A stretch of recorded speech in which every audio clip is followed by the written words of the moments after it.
Hello everyone, my friend is having a luau. I'm going to bring this no-bake dessert. I'm going to share with you how I do it. Are you ready? Let's get started.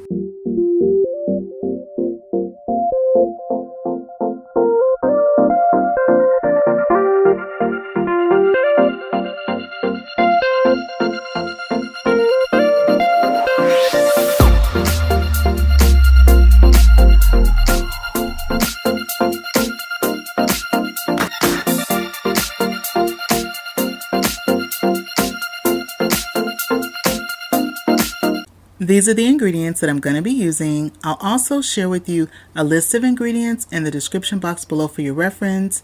And I'm also going to share with you different ways that I like to make this dessert so you can change it up to kind of meet your needs based to your liking.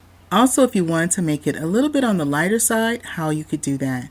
So first I have here some salted butter, and I'm using some salted butter. I'm going to make my crust. I like to make my graham cracker crust myself, just like making it from scratch. And so I'm going to be melting 6 tablespoons of salted butter.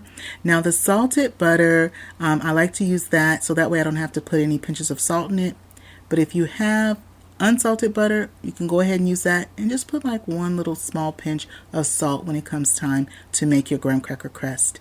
Now for the graham cracker crust, you're going to need 11 graham crackers, 11 sheets of graham crackers, and that's usually one full sleeve plus a few graham crackers from the other sleeve, and that's going to give me the 11, which once I crush them, that's going to give me about that 1 1/4 to about 1 1/2 cups of graham cracker crumbs, and that's what we're looking for. Now to crush my graham crackers, I usually just use my rolling pin and a freezer bag, and I just go ahead and I just tap just like that, and I'm breaking up the graham crackers into those nice small crumbly pieces. And then you can also just take your hands and just crush the graham crackers. You want to get them as fine as possible. If you have a few chunky pieces here and there, you can always just work those out later when we go to form the crust. So once I have my graham crackers are all broken down, it's going to look like this in my bag. And I'm going to mix my crust right inside my dish. Now this is a 13x9 casserole dish that I'm using that has high sides. So if you have one that has high sides, that'll work really good. If you don't have one that has the deep high sides, you can still use the standard 13x9 one. And so next I have my butter. That was 6 tablespoons of salted butter I melted. Once you melt your butter, you also want to let it cool. So while the butter is cooling, I mix in 1/4 cup of granulated sugar. So I have my crushed graham crackers and then the 1/4 cup of granulated sugar.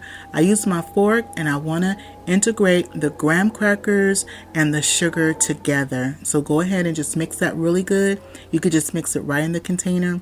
And there's no need to spray the container. I did not spray my casserole dish.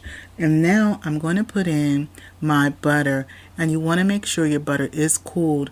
The reason why you want to make sure that your melted butter has cooled before adding it to the sugar and the graham cracker is because if the butter is hot or if it's very warm, when you add the butter to that, it will dissolve the sugar, and once it dissolves the sugar, it's going to dissolve and kind of melt the sugar, and then it ends up forming a crust that's too tough. And so you want to have your crust still be nice and tender, easy to slice and easy to eat. And so in order to do that, you want to make sure that your butter does not be too hot to melt that sugar. Okay, and so then I go ahead and I'm going to mix everything together until the graham cracker crumbles start to look like wet sand. You want it to look like wet sand. You don't want it to be dry. You want to make sure everything is mixed together. If you are new to my channel, welcome in, and if you're a returner, I want to thank you for coming back. My name is Dyvonne, and on my channel I love to share what I cook and what I bake for my family in my kitchen, passing along recipes and little tidbits to make the baking and cooking experience become as successful as possible. is how I was taught and how I learned to cook and bake from my mother and being in the kitchen with my aunties. So I hope you enjoy my content and consider subscribing. So once I have my graham crackers nice and integrated with the butter, I smooth out the graham crackers into my pan just like that. You want to have a nice even layer. You want to have an even layer right before you start this next step, and that's going to be pressing the graham crackers down. I'm using, this is a 1/2 cup measure. You can use a 1/2 cup measure cup that I'm using. You just want to use something that has a flat bottom that's easy to work with. So just like even a cup, but just something that has a flat bottom, and you want to press. You want to continue to press and get a nice firm bottom to your coating, to your crumb coating that we have here. So just keep pressing just like that. Just press. Now something that's important that I found when I'm making my graham cracker crust is that when you're pressing on it, you want to be mindful you're pressing firmly but not too hard. And the reason why I say that is when you press too hard, what happens is the graham cracker just starts to kind of crack and split on you, and so you're constantly then chasing it around in the pan. So be firm but not too hard where the graham cracker won't stay together, because that's the goal. We want it to really just adhere and stay together and pack it down. Okay, now we only want to pack the bottom and not the sides. I'm going to take this now and sit it in my freezer. So I'm going to sit in my freezer while I finish up doing the filling. Now if you don't have room in your freezer, you can sit it in your refrigerator for about 20 to 25 minutes, but it's going to do good in my freezer for about 10 to 15 minutes while we do this next step.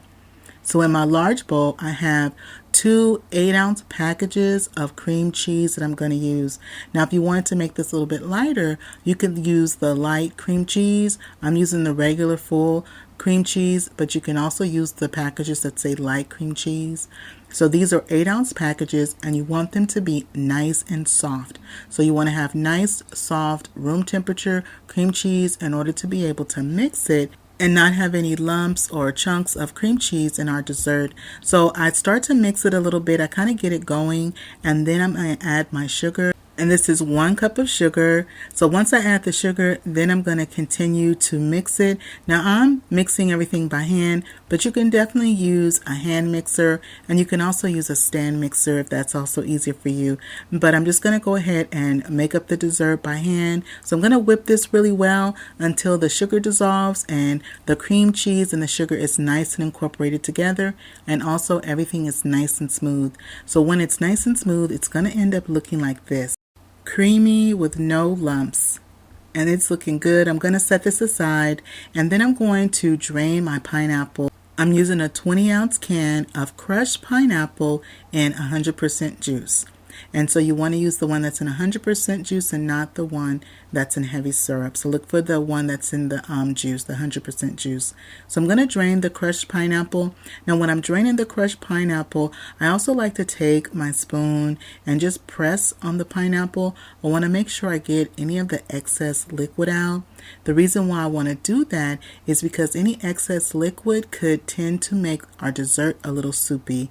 Once it sets, it'll end up being like soupy. It won't set totally properly because of the excess liquid. So be sure to press on your pineapple so that way you don't run into that problem. Next, I've gone on and I've taken my crust out of the freezer. It is nice and firm. And so the reason why we want it nice and firm and chilled is going to make it easier when we start to layer. And we put on this first layer because we don't want to have our crust start to lift up at all. And so you want to make sure just having it from the freezer or from the refrigerator, it's nice and firm, easier to work with. So I have our first layer, which is the cream cheese and the sugar. I'm going to evenly smooth out the cream cheese mixture. We're going to be using all of it, so you want to make sure that you have it nice and even in your pan. And during this part, I like to work kind of quickly, and so go ahead, make it nice and even. You want to also be sure to get in those corners really good. So once we have it nice and even layer, and we've worked it into the corners and all down the sides, then next we're going to go ahead and put on our crushed pineapple that we drained. Now with this, you can definitely use the crushed pineapple like I'm using. So I'm going to share with you and show you exactly how I do it. Now I've also kind of mixed it up a bit and did different things. This dessert is very forgiving. It's very flexible as well. So you can really work with it with different flavors. And so something you can do is if you want to just use all fresh fruit, you can use all fresh fruit. You can use a few different kinds of berries, 2 or 3 different kind of berries. That also works nice in between the layers. I've also done fresh sliced bananas, and the combination of the pineapple and banana work really nice together. Raspberries work nice, so fresh raspberries are also a nice selection. But definitely with the dessert, you want to use two different types of fruit because that contrast between the two fruits and the other ingredients works so nicely. So next in my bowl, I'm going to be mixing our vanilla pudding. So with the vanilla pudding, this is the family size, which is the 5.1 ounce box of vanilla pudding. I have my milk, nice cold milk. This is 2 cups of milk. I'm using 2% milk. You can use the 2% milk, non-fat milk. You can use whole milk. So I'm using 2% milk. I'm going to go ahead and whisk this until it becomes nice and thick, just like the directions. So you follow the directions, mixing it until it's nice and thick pudding. Now also with the vanilla pudding, you can use banana cream pudding. I've used that before. You can also use, if there's a coconut cream pudding on the market, sometimes it's not easy to find, but a coconut cream in the combination with the pineapple and the banana, that's very tropical flavor. So that's also really nice. And so you can kind of mix it around. Another pudding that I've used is the cheesecake. The cheesecake pudding. I can't always find it in the store, but if you can find that cheesecake instant pudding, oh, it is wonderful. And so once my pudding is nice and thick, and this is what you want it to look like, now we're going to take our pudding and we're going to add in 1 container, which is 8 ounces. We're adding in 1 container of our Cool Whip. And another way to make this dessert a little bit on the lighter side is with the Cool Whip as well as with the vanilla pudding. With the pudding, you can use the sugar-free, fat-free pudding. They have that sugar-free pudding. You can use that in substitution of the regular pudding. And then also with the Cool Whip, likewise, you can also use the light Cool Whip, the sugar-free Cool Whip. They also have the one that's the fat-free Cool Whip. So you can use whichever Cool Whip based on, your liking and if you want to use the regular or if you want to use the light. So with the cream cheese, you can go with light cream cheese. With the pudding, you can go with the sugar-free pudding. And with the Cool Whip, you can also go with the light Cool Whip or the different ones that they have on the market. So those are some suggestions if you like to make it just a little bit lighter. And so with the Cool Whip, I like to fold it in. You don't want to mix too hard. You just want to fold, and doing that folding motion using your spatula. You can also use a large spoon. And I go from bottom to top, mixing it in until we have one cohesive color, and we don't want to have any more streaks of the Cool Whip. So you want to have a nice pale yellow color is what it's going to end up looking like. And so this is what it's going to be. It's going to be nice and fluffy, nice and smoothed out. So now we're going to take our layer of our pudding mixed in with the Cool Whip, and we're going to put that on top of our pineapple. And this dessert can be made ahead of time. You can make it a day ahead of time, put it in the refrigerator, let it chill, and then go ahead and serve it up the next day. And so you want to make sure, though, you do chill it in the refrigerator for at least 6 hours. You want it to set for at least 6 hours and become nice and chilled and set up. So we're going to be using all of our vanilla pudding mixture. I'm going to smooth it all on top, making a nice even layer just like that. So we have our layers of our graham cracker crust, our cream cheese mixture, our crushed and drained pineapple. Now we have our vanilla pudding mixture, and go ahead and smooth it on. And it's looking so good, and I love this layer because it's just nice and fluffy. And when people eat the dessert, I usually end up getting that question of, what is this? What is in this? How did you make this? And I was like, oh, and I tell people, how to make it, and it's this and this, that. They're like, that's it? Oh, that's so simple. And so this is one of those desserts that it's really simple, and it has just such wonderful flavors that come together. So the next layer we're going to do is going to be our fruit. Now this is normally I would put some banana on this layer. My friend requested if I could do strawberries, and so I'm putting on some fresh strawberries. This is about 1.5 pints or so of fresh strawberries. I'm going to cover the whole layer up here with the strawberries. And with my strawberries, before I slice them, I made sure that, I rinsed them really well, and I let them drain so that way I didn't have any excess liquid coming off the strawberries. So drain them. You might even want to dab them with a paper towel just to make sure you don't have any excess liquid on them. And so the last layer is going to be my 8-ounce pack of Cool Whip. And so you can go ahead, and this is just like you can make any design with your Cool Whip that you want. You can cover the whole entire dessert with the Cool Whip. And if I were working with bananas for this top layer of the fruit, I would, so that way it protects the bananas from going brown right away. And so, but with the strawberries, I'm going to leave them poking out just a little bit. And so I smooth out with my spoon. I'm just going to make some little just dips with my Cool Whip. And if you want to have more of the Cool Whip topping, you can add more than the 8-ounce pack, but you definitely want to use at least 8 ounce, the 1 8-ounce pack to go on top. Well, once I have everything nice and ready to go, I'm going to cover my dessert. I'm going to let it chill in the refrigerator. Tomorrow is the luau. I'm going to share with y'all some pictures. It is a girls' night out luau party that my friend is doing. Our food is going to be all Hawaiian luau themed. And in the description box below, I'll share with you my link on my vlog on my Hawaiian lunch plate where I did teriyaki chicken and Hawaiian mac salad. While I'm at my friend's house, these are some wonderful vegetables that she grilled up for us. She also made spam musubi, and I love those. Spam musubi are awesome. This is the Hawaiian mac salad. So be sure to check out the vlog on how to make that.